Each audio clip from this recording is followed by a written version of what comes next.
নমস্কার সবাইকে আবারও একটি নতুন পর্বে স্বাগত জানাচ্ছি। গল্পের নাম বাড়ি থেকে পালিয়ে, লেখক শিবরাম চক্রবর্তী, আর গল্প পাঠে তানিশা সাহা। কাঞ্চন একটু আগে যে পুকুরটা পরিত্যাগ করে এসেছিল তারই ধারে তারা দুজনে একটা বেঞ্চিতেই গিয়ে বসল।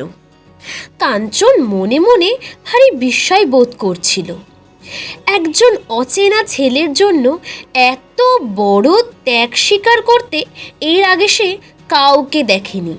ত্যাগীর আসনে ভদ্রলোককে গান্ধীজির ঠিক পরেই সে স্থান দিল। এক কথায় একেবারে 4 আনা। 4 আনা তো কম পয়সা নয়। 16 দিনে জমে। বাবা রোজ একটি করে পয়সা তাকে দেন, সে তাই মার কাছে জমায়। অনেকগুলো জমলে তাই দিয়ে তখন ঘড়ি, লাটাই কিংবা ছিপ, হুইল ইত্যাদি কেনে। সে এখন বড় হয়েছে, এই অজুহাত দেখিয়ে সে একবার বাবার কাছে প্রতিপন্ন করতে চেয়েছিল যে 1 পয়সায় তার আর চলে না, ওটা 2 পয়সা করা হোক। বাবা তার বড়ত্বে বিশ্বাস করলেন কি না ঠিক বোঝা না গেলেও বরাদ্দটা বাড়িয়ে দিতে তার বিশেষ আপত্তি দেখা গেল। বাবা বললেন, এইখানে 7 হাত মাটি খোঁড় দেখি, পাবি 1 পয়সা। পয়সা কি অমনি আসে? পয়সা যে সস্তা নয়, এ বিষয়ে সে বাবার সঙ্গে একমত হতে পারে না। কেননা পয়সার যা কিছু দুর্লভতা সে কেবল তারই তরফেই। তার বাবার বেলায় সেই পয়সায় অজস্রভাবে অমনি আসে। সে বাবাকে উত্তর দিয়েছিল, এখানে মাটি খুঁড়লে পয়সা পাবো না বটে, কিন্তু কূপ খুঁড়লে হাত পিছু 6 আনা করে পাবো।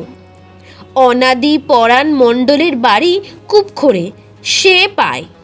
ছেলেকে পরাণ মণ্ডলের বাড়ি কূপ খুঁড়তে উৎসাহিত করতে বাবা চান না, তাই মাটি খোঁড়ার উপমাটা আর তিনি দেন না।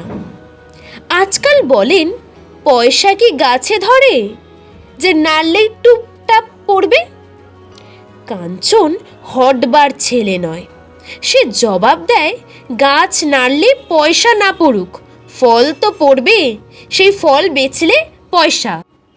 বাবা বিরক্ত হয়ে বলেন, তবে তাই নাড়োগে। কাঞ্চন অগত্যা চলে যায়, কিন্তু কোনো গাছের কাছে নয়। কাছাকাছি বিস্তর গাছ থাকলেও তাদের দিকে চেয়ে কোনো ভরসা পায় না সে। গাছের বদলে সে মাকে গিয়ে নাড়া দেয়। পুকুরের অন্য ধারে তখনও ড্রিল চলছিল। কাঞ্চন জিজ্ঞেস করল, ওরা সব হোলটিয়ার নয় কি? হোলটিয়ার আবার কি? ওরা সব সি আর দাসের ভলেন্টিয়ার। একটু ইতস্তত করে কাঞ্চন বললে, সি আর দাস কে আবার? সি আর দাসকেও জানো না বুঝি? কাঞ্চন লজ্জায় চুপ করে রইল। ভদ্রলোক বললেন, গান্ধীজি যেমন সমস্ত ভারতবর্ষের সি আর দাস, তেমনি এই গোটা বাংলাদেশের। তার পুরো নাম হচ্ছে চিত্তরঞ্জন দাস। খুব বড় ব্যারিস্টার। মাসে ওর 50,000 টাকা আয়। দেশের জন্যে সমস্ত ছেড়েছেন। গান্ধীজির চেয়েও ওর ত্যাগ বড়।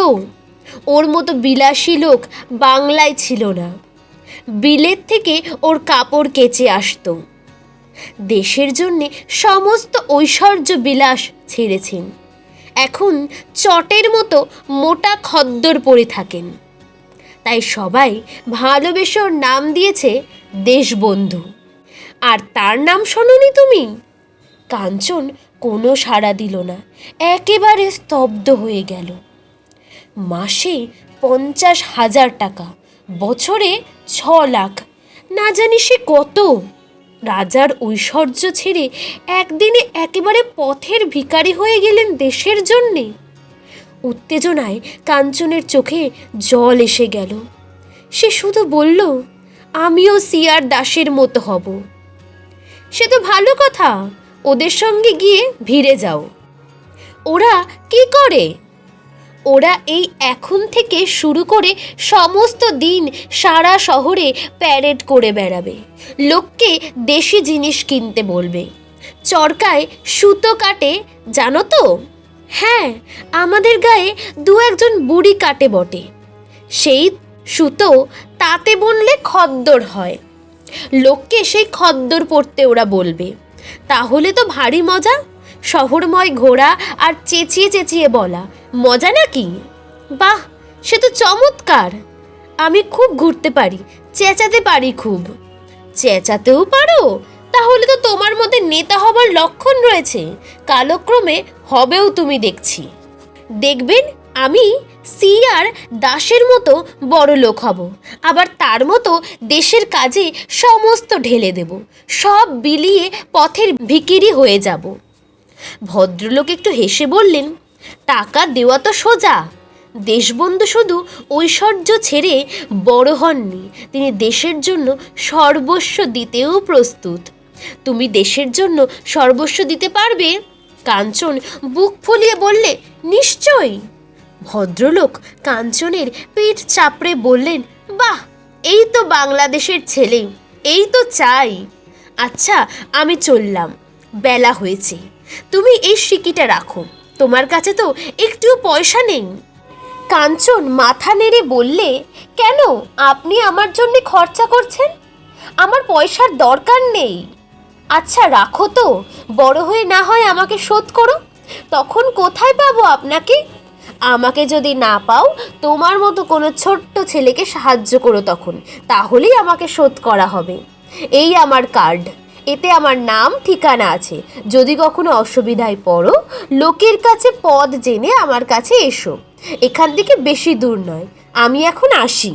ভদ্রলোক চলে গেলেন। কাঞ্চন বিস্মিতভাবে তার দিকে তাকিয়ে রইল। একবার মনে হলো ভদ্রলোকের সঙ্গে গিয়ে তার বাড়িটা দেখে আসি।